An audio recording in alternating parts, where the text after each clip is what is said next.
Hi friends, welcome to my channel చిన్ని Lakshmi. First గురువు గారి ప్రార్థన. గురు బ్రహ్మ గురు విష్ణు గురుదేవో మహేశ్వర గురు సాక్షాత్ పరబ్రహ్మ తస్మై శ్రీ గురవే నమః. మీలో ఉన్నటువంటి పరమాత్మకు కూడా నా యొక్క ప్రణామములు. స్టోరీలో చెప్పుకున్నాం కదా, ఒక బాలికకు చాలా హింసించింటారు. అవన్నీ మనం చూసాము, దాని ద్వారా తెలుసుకున్నాము ఏమేమి అనేది. శాపాలు ఎందుకు ఇవ్వకూడదు అవి కూడా తెలుసుకున్నాము. ఇప్పుడు సీత కార్య పరిపూర్ణత.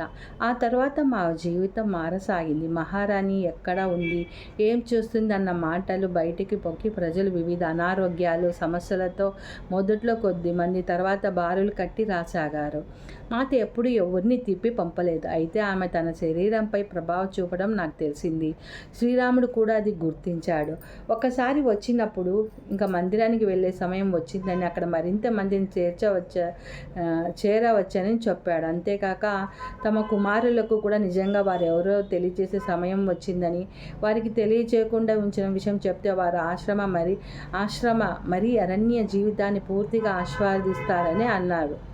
మాత నేను ముఖాలు చూసుకుని నవ్వుకున్నాం. ఎందుకంటే వాళ్ళకి అప్పటికే తెలిసినని మేము అనుకుంటున్నాం. గత కొన్ని సంవత్సరాలుగా వారి నోటి నుంచి అనేక సార్లు మాటలు జారాయి. మాత వారికి ఆ రహస్యం చెప్పాలని ఎన్నోసార్లు అనుకుంది, కానీ నిలిపి ఉంచింది. వారు నిజం గుర్తింపు ఎప్పుడు వెల్లడించాలన్న నిర్ణయం రాముని చేతిలో ఉంది అంటూ. నేను వారి చదువుల నుంచి యువతలకు పిలిచిన తర్వాత రాముడు వారిని తన ముందు కూర్చోబెట్టుకున్నాడు. ఆయన మాటల కోసం తడుముకున్నట్లుంటే సీత ఆరంభించింది. మీరు పెద్దవాళ్ళు అవుతున్నారు, త్వరలో జీవిత బాధ్యతలను స్వీకరించవలసి వస్తుందండి. నిజమే, వారు ఇప్పుడు నాకంటే మాత కంటే పొడవుగా ఉన్నారు. రాత్రిపూట కథ చెప్పమని అరుదుగా అడుగుతారు. ఎక్కువ సమయం ఆశ్రమంలోనే గడుపుతారు. ఒక్కొక్కసారి అక్కడే పడుకుంటారు. రాముడు మొట్టమొదటిసారి రాజు దుస్తులో వచ్చాడు. తానే మహారాజు శ్రీరాముడని వెల్లడించాడు.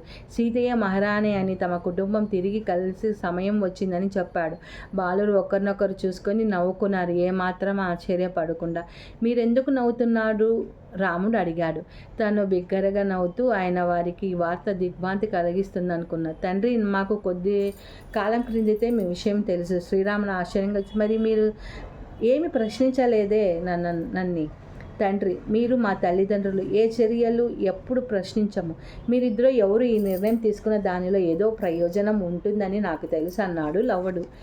శ్రీరాముడు వాడిని తన చేతిలోకి తీసుకొని గట్టిగా హత్తుకున్నాడు ప్రేమగా. మీ అమ్మ మీకు చక్కగా బోధించింది కనుకనే మందిరంలో పెరిగి ఉంటే మీరు వేరుగా ఉండేవారు.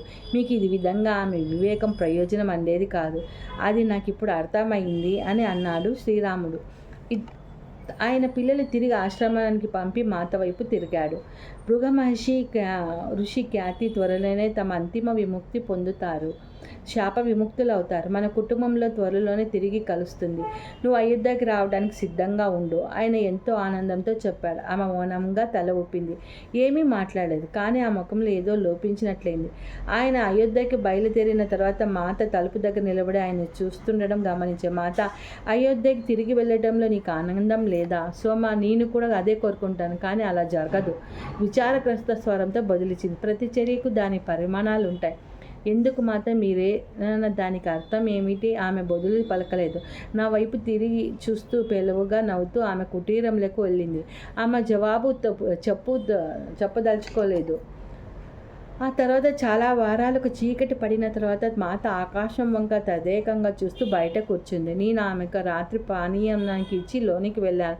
ఆమె నిద్రించడానికి వెళ్ళిందో లేదో తెలుసుకోకుండానే అయితే ఆ ఒక రాత్రి ఆమెకు పానీయం తెచ్చినప్పుడు ఆమె ప్రక్కనే మౌనంగా కూర్చొని ఆమె వలన ఆకాశాన్ని పరిశీలించసాగాను. హఠాత్తుగా ఆమె, సోమ, ఈ ఉత్సాహం చూడు.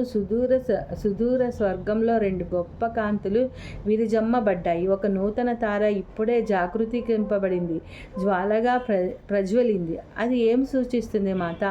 భృగ మహర్షి కృషి ఖ్యాతి పరబ్రహ్మంలో లీనమయ్యారు. ఇప్పుడు వారు అన్ని భ్రమలు ఇబ్బందుల నుంచి ముక్తి పొందారు. నీకు వినపడ్డం లేదా? స్వర్గలోకంలోకి చొచ్చుకోబడుతున్న ఉల్లాసాన్ని నువ్వు అనుభూతి చెందడం లేదా? నేను నవ్వాను. నేను ఏది వినలేదు, అనుభూతి చెందలేదు. ఆమె ఒక్కొక్కసారి నేను కూడా ఆమెలాగే విని చూడగలనన్నట్లు మాట్లాడుతుంది. నేను ఈ సంకేతం కోసమే ఎదురు చూస్తున్నాను. అది మా సమాగమం అంతమవబోదానికి సూచన. అంటే మనం అయోధ్యకి వెళ్ళడానికి సిద్ధం అవుదామా అడిగాను నేను. ఇప్పుడు కాదు, ఇప్పటికప్పుడు కాదు, నాలో ఇంకా ఒక కోరిక మిగిలింది, అది సంపూర్ణం అవ్వాలి. ఏమిటి ఆ కోరిక మాత? ఆమె కోరుకునే అవకాశం ఉన్నదే నాకు తోచలేదు. కోరుకునే అవకాశం ఉన్నదని నాకు తోచలేదు. ఆమె ఎప్పుడు అలా మాట్లాడలేదు. ఆమె కొంతసేపు మౌనంగా ఉంది. మహాదేవుని మానవ రూపం చూడాలని నా చిరకాల వాంఛ. నా బాల్యం నుంచి నేను అనేది కోరుకునేదాన్ని. నేను లంకలో పార్వతీదేవితో మాట్లాడుతున్నప్పుడు మళ్ళీ అది పైకొచ్చింది. ఆ గొప్ప యుద్ధకాలంలో ఆమెను అనేక సార్లు పిలిచి ఆమె సాన్నిధ్యాన్ని అనుభూతి చెందాను. కానీ పార్వతీదేవిని చూసినట్లుగా ఆయనను చూడలేదు. ఇన్ని సంవత్సరాలుగా ఆ కోరిక నాలో ఉండిపోయింది. కానీ ఆయన చూడాలనే తపన నాలో ఎంతగా పెరిగిందంటే ఆయన నా ముందు ప్రత్యక్షమయ్యే వరకు నేను ఒక్క అడుగు కూడా ముందుకు వేయలేను. పార్వతీదేవికి ఇది తెలుసు. ఆమె నా చివరి కోరికను తీర్చడంలో తప్పకుండా తోడ్పడుతుంది. కొంతసేపు మేము మౌనంగా ఉన్నాం. ఆమె మాట నాలో అంత కలవరాన్ని ఎందుకు కలిగించాయో నాకు అర్థం కాలేదు. బహుశా ఆమె చివరి కోరిక తీర్చమనేది ఆమె త్వరలో భౌతిక లోకాన్ని వదలటానికి సంకేతమో. అది నేను అంగీకరించలేదు. చాలా నెలల పాటు శ్రీరాముడు రాలేదు. నేను త్వరలో అయోధ్యకు వెళ్ళటం అన్న విషయాన్ని ప్రక్కన పెట్టాను. ఆయన మళ్ళీ తిరిగి వచ్చినప్పుడు రాజ్యవిహారంలో మునిగి ఉండి మాత తిరిగి వచ్చే ప్రస్తావన చేయలేదు. ఒకానొక పిల్లలకు శుభరాత్రి చెప్పబోయే ముందు వారిని బయటికి రమ్మని పిలిచింది. చంద్రుడు లేడు, కానీ ఆకాశం లెక్కలేని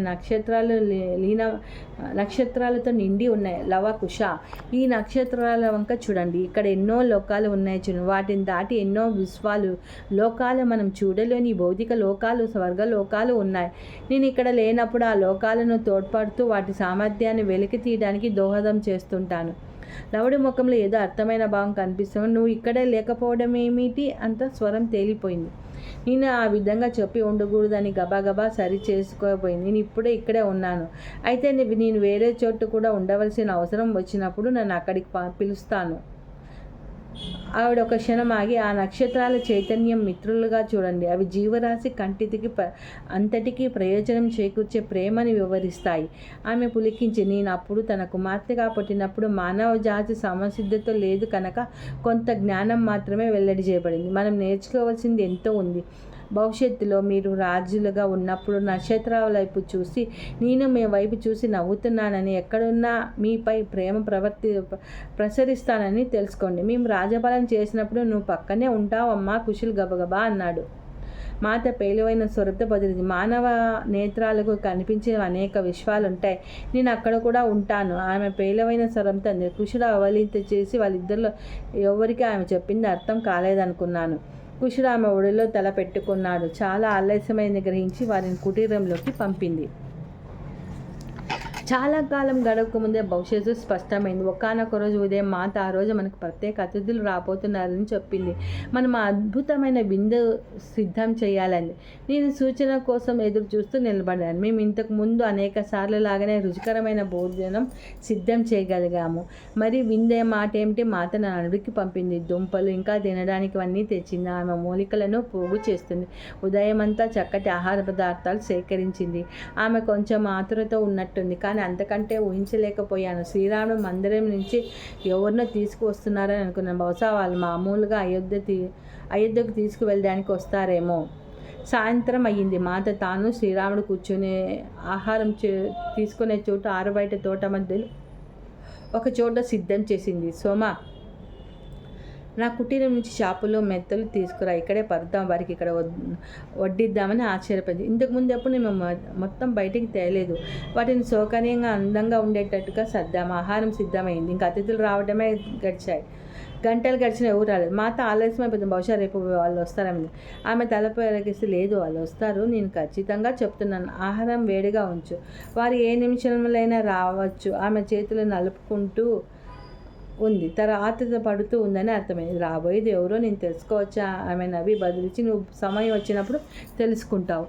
ఆకాశంలో దీపాలు వెలిగిస్తున్నట్టు ఒక్కొక్క నక్షత్రం ప్రకాశిస్తుండగా ఇద్దరు అందమైన యువ ఋషులు తలుపు తట్టారు. మాత తలుపు తీయడానికి వెళ్ళుతుండగా నేను ఆమె హృదయ స్పందన విన్నాను. ఆమె వారిని చూస్తూ ప్రకాశవంతంగా మెరిసిపోతుంది. రాముని వద్ద తప్ప మరెక్కడా ఆమె అలా వెలగపోవడం చూడలేదు. ఆమె వారి పాదాలను తాకపోయింది. వారు వారించారు. ఆయన మాత విన్న, ప్రభు, మాత ఒక్కసారిగా నన్ను సేవ చేయడానికి అనుమతించనని శాంతి స్వరంతో పలికి నమస్కరిస్తూ పైకి లేచింది. ఆ ఋషులిద్దరూ ఎవరు అని నేను ఆశ్చర్యపోయినాను. ఆ స్త్రీ యవ్వనంలో అలోక్యమైన సౌందర్యంతో, పర్వత ప్రాంత ప్రజల వలె గోధుమ వర్ణంతో, నల్లటి మెరుపులతో, ఆ పురుషుడు కూడా అదే చక్కటి ముఖ కలవికలతో, అదే వర్ణంతో గొప్పగా ఉన్నారు. నేను వారిని తదేకంగా చూడలేకుండా ఉండలేకపోయినా. ముందుగా ఆ స్త్రీ ప్రేమపూర్వకంగా నవ్వుతూ మాట్లాడడం మొదలుపెట్టింది. మాత తనకు తెలిసినట్టుగా బిడ్డ సీత అంది. ఆ వెనకనే సీత నీ ఎదురుచూపు నన్ను తాకింది. అందుకే నీ కోరికను సంపూర్ణం చేయడానికి వచ్చాను. నేను నీ కోరికను దేనిని తిరస్కరించలేను. మాత వారిని కూర్చోమంది. వారు సర్దుకునేసరికి శ్రీరాముడు నడుస్తూ రావటం చూసి ఆయన వచ్చిన వారిని వెంటనే వారికి నమస్కరించారు. వారు అక్కడ కూర్చొని ఉండగా పల్చటి కాంతి వారి చుట్టూ పరుచుకుంది. ఆ రాత్రి ఆకాశంలో చంద్రుడు తప్ప వేరేవి లేవు. ఆయన సరే నక్షత్రం ప్రకాశించలేకపోయినా వారి చుట్టూ కాంతి అలముకుంది. అది ఆ ఋషులిద్దరూ శరీరం నుంచి ప్రసరిస్తున్నట్టుగా ఉంది. కొంతసేపు కూర్చున్న తర్వాత మాత భోజనం తేవడానికి లేచింది. ఆమె వారిద్దరితో పాటు శ్రీరాముని కూడా భోజనానికి కూర్చోమన్నది. సో ఈరోజుకి ఇది కంప్లీట్ స్టోరీ అయింది. నెక్స్ట్ ఇంకో ముందుకు వెళ్దాం. Thank you friends.